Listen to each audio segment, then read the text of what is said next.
Hello, welcome back to the second part of the lesson on rational functions.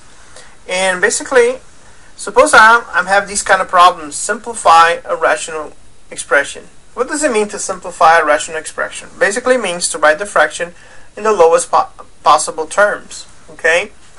Alright, so let's suppose I look at this rational expression. And can I simplify or factor anything on the top? The answer is no. How about on the bottom? Can I do anything on the bottom? So let me copy the top here. And on the bottom, I notice that I can factor out a 3. As well as y. Now question is, how many y's can I factor? If you remember, you look for the smallest exponent. So that would be how much I can factor. So now that I know what I'm going to factor, let's factor. Let's divide. 6 divided by 3 is 2. Y to the 4th divided by y to the 3rd is y. And then negative 3 divided by 3 is negative 1. And y to the 3rd divided by y to the 3rd, the y to the 3rd cancels. So that means I'm left with 3y cubed, open parenthesis, 2y minus 1, close parenthesis. Now we'll look at this fraction and see that we can cancel the 3. Also, remember division of numbers with the rules of division for exponents. The y would stay on the bottom because 3 is bigger than 2. So that means the y will stay on the bottom. And then you would subtract the exponents. 3 minus 2 would be a 1. So you can either put a 1 there or leave it invisible. And we have 2y minus 1. And because everything else on the top canceled, I put a 1. So this would be my simplest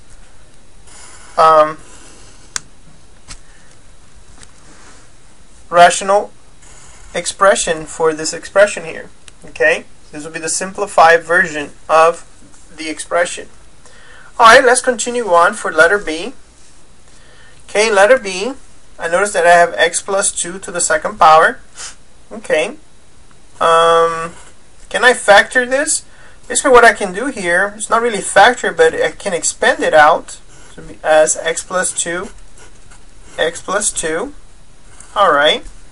And then on the bottom, can I factor anything from both of them? And the answer is no. Then second question, is there any special factors that I can use here? And the answer is yes. These are both perfect squares. So basically, this will become x squared minus 4 and x squared plus 4. Now I should ask again, can I factor even more? And I notice here that I can use the same special factor once more, because this will become x minus 2 x plus 2.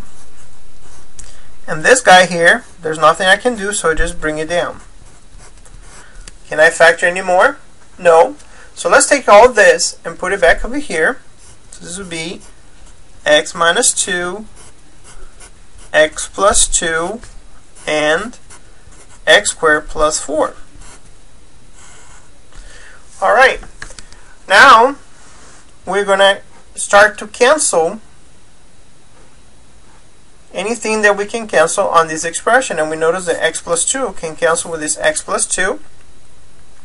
And that's the only thing I can cancel, so that means my simplest rational expression will be x plus 2 on top, and on the bottom I'm going to have x minus 2 times x squared plus 4. So this would be my simplest rational expression. Okay, let me close the parentheses here. Very well. Alright, now let's go on to the letter C. Give me a second here to move my paper up. There we go. Okay, very well. Now, we have two trinomials, one on top, one on the bottom. So what we're going to do is we're going to try to factor them. So, first of all, can I factor anything from all three terms? And the answer is no, I cannot. Can I use special factors? and maybe there is a chance I can use special factor. This is the square root of, this is a perfect square and this is a perfect square, so let's give it a try. What would be the square root of 9x squared? It would be 3x.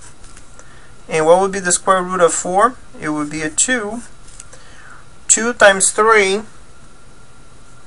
times 2 gives me a 12, not a 13. So guess what? I'm going to have to do the factorization here. So let's do this. Let's copy the trinomial over here on the side.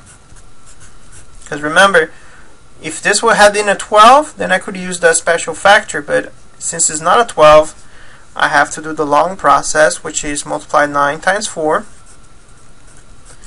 equals 36. Then create a list of numbers, give me 36. So it'll be 1 and 36, 2 and 18, 3 and 12, 4 and 9, and that's it. Now I'm looking for something that gives me 13, and I notice that 9 and 4 gives me 13, and that's about it. So now 13 is positive, so it means 9 will be positive, and the 4 would also be positive.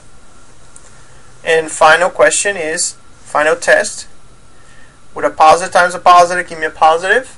And the answer is yes. So you copy the first term, which is 9x squared. You break down the 13. So this would be plus 4x plus 9x, and bring down the 4. Very well. Now let's group them into pairs. So what can I factor from the first two? The answer would be an x. So this would be 9x plus 4. And what can I factor from the last two? A 1. So this would be 9x plus 4 as well. Now what can I factor from both? I can factor out the 9x plus 4. And if I factor out the 9x plus 4, what I'm left with? X plus 1. Alright, so basically I factor out the top one over there. Now let's try to factor out the bottom one. And again, can I factor anything from all three terms? No, I cannot. Can I apply special factors in this trinomial? No, I can't, because these are not perfect squares. So again, I have to do the same process as here. So 8 times 7 is 56. And what numbers give me 56? 1 and 56, 2 and 28, 3 does not go into 56, so let's erase that. Okay, so let's try 4. 4 and 14 gives me 56, and then we have 7 and 8 giving 56.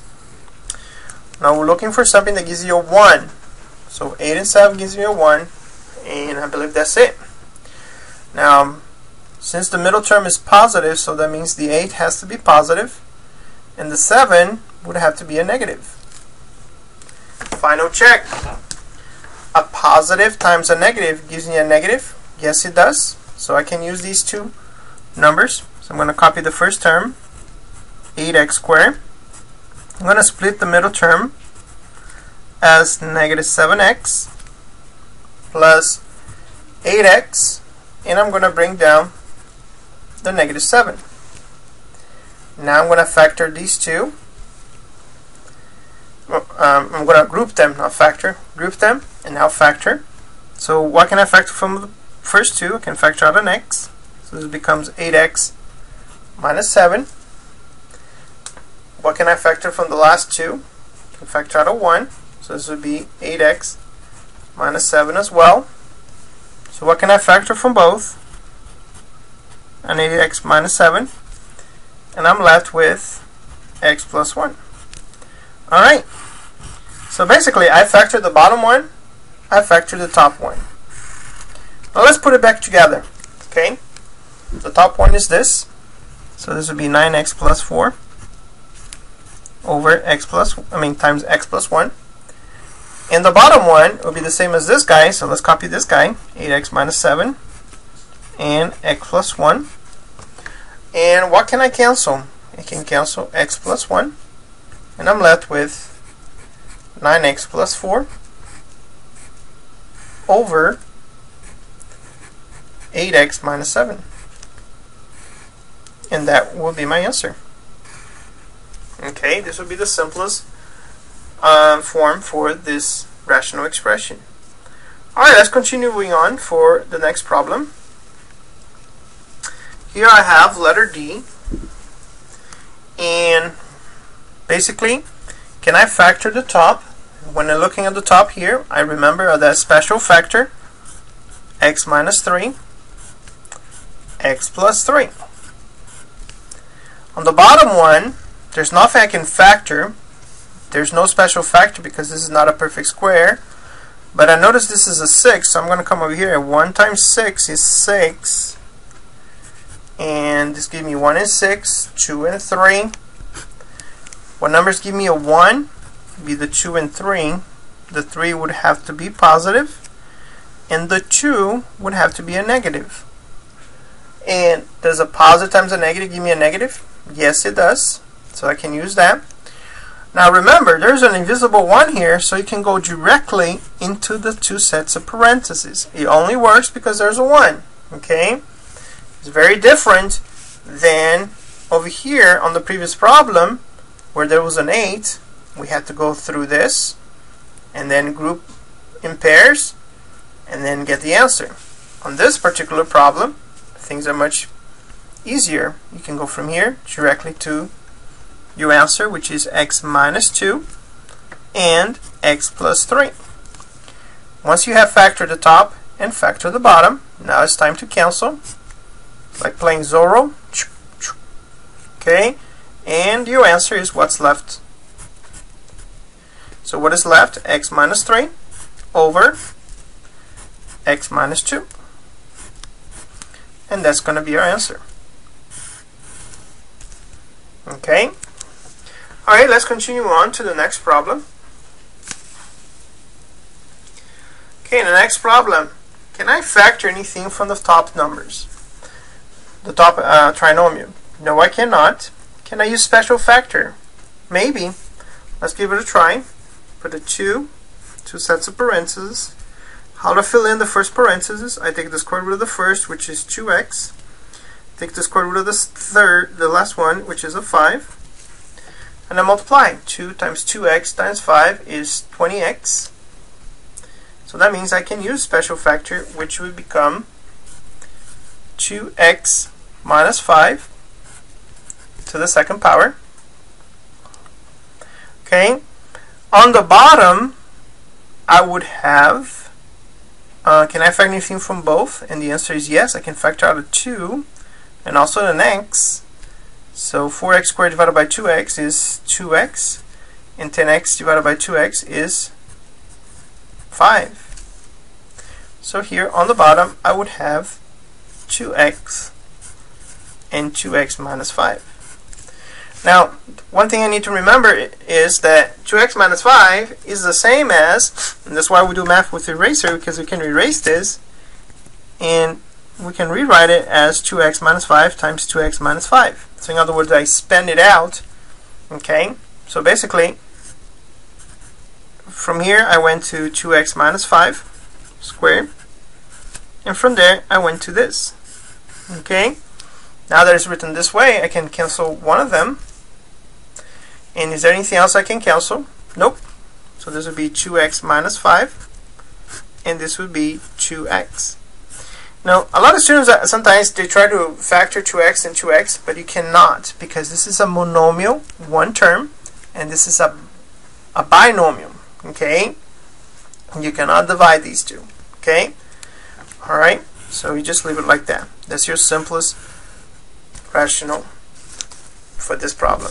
Okay? Alright, let's go on to letter F. Letter F, I have x plus 3 and 3 plus x. Okay, one thing that we want to do is rearrange the terms. Remember, we want a number, the term with an x in the front. So we're going to flip these guys around. And look at that. I have x plus 3 and x plus 3 on top, so I can cancel this binomial with this binomial. And what I'm left with left with 1. Okay? Alright, let's go on to the next problem.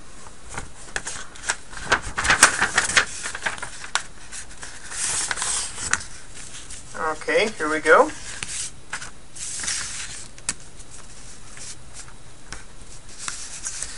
Okay, so here we are for letter G. Okay, letter G is going to be similar to the previous problem where we want to make sure the X is on the front. So what we're going to do is going to switch them around. Okay, and basically what we're going to do is, let me cross out this 6 here, put negative X plus 4. Okay, now remember, I probably have said before that we don't usually like to have the negative in front of the X. So what we're going to do is we're going to factor out the negative. So this becomes negative X minus 4. Okay, because we always want the first number or the first term to be positive. Alright, now we did that on the top. Now on the bottom, can I factor anything? I can factor out a 2. So it would be 2x divided by 2 is x, and a divided by 2 is negative 4. And would you look at that? What can I cancel? I can cancel the x minus 4. So I'm left with negative, with a 2, and what should I do on the top? Put a 1. Where did that 1 come from? Well, there's an invisible 1 here. You usually don't have to write it if you have something else, but since we cancel the x minus 4, the 1 now has to become visible. Okay? Very well. Let's continue on to letter H. Okay, the top one. Can I factor any number from all three? The answer is no. Can I use special factor? Again, the answer is no. So we do 1 times 3 here on the sign, which is 3. Make a list of numbers that multiply, give me 3. So 1 times 3, and that's it. Now look at the sign of the biggest, which is negative. So the sign of the middle, which is negative, so that means the sign of the biggest will be negative. So to get a negative 2, that means the 1 would have to be a positive. And final question, a negative times a positive, does it give you a negative? And the answer is yes, it does. So that means, now because this is a 1, I can go directly into the parentheses, and I can put x plus 1 and x minus 3. Very well. Now on the bottom, remember, we want the number with the x in the front. So we're going to switch them around. This would be negative 2x squared plus 18. Also, can I factor anything from both? Yes, I can factor out a 2. And also, I don't want that negative in the front, so I'm going to factor out the negative as well. So this becomes x squared minus 9. Now this should ring a bell. X squared minus 9 is a special factor. So we're going to copy the negative 2, and we're going to factor x squared minus 9 as x minus 3, x plus 3. Alright, so we have factored the denominator. We're going to move this then back to our expression. So this would be negative 2, x minus 3, x plus 3. So the x minus 3 is going to cancel, and I believe that's all we can cancel. So my answer is going to be, we usually try to put the negative in the top, so we're going to put the negative here on the top, so this will be x plus 1 and over 2 x plus 3. And that is our answer. This is the simplest form for our rational expression. Alright, let's continue on. Letter I. This should ring a bell. This looks like a perfect cube. And can I use the special factor? You bet. You take the cube root of the first, which is x, plus cube root of the second, which is 3. Then you apply the formula, which says take the first, raised to the square, put a minus, multiply the first times the second, which becomes 3x, and take the second one and raise to the square, so 3 to the second power is 9. Alright, now on the bottom one, we always want the x in the front, so let's switch these guys around. So this would be x plus 3. now it's time to cancel. Who can I cancel? These two. So my simplest form would be x squared minus 3x plus 9. And we don't have the denominator, or the denominator is 1, but we don't have to write it. Alright, let's continue on.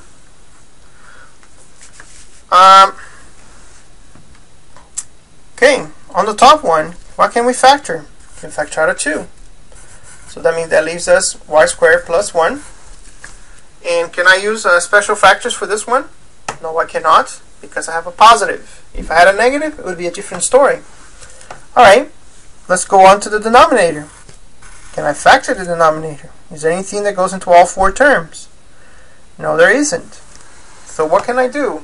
Well, let's try grouping. Maybe that'll work. What can I factor from the first 2? Y squared. What does that leave me? Y minus 5. Bring down the positive. What can I factor from both last 2? A 1.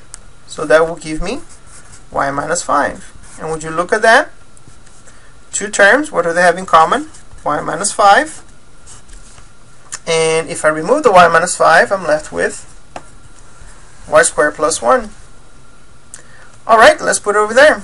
Y minus 5, y squared plus 1. Who can I cancel? The y squared plus 1. And I'm left with 2 y minus 5. And that is my simplest form. Alright, so this was our last example for simplifying rational expressions. So this concludes part 2, our 3-part lesson. Okay, so the next lesson is going to be multiplying and dividing rationals. So look forward for the next video about that. Okay, so thank you very much for your time and have a great day.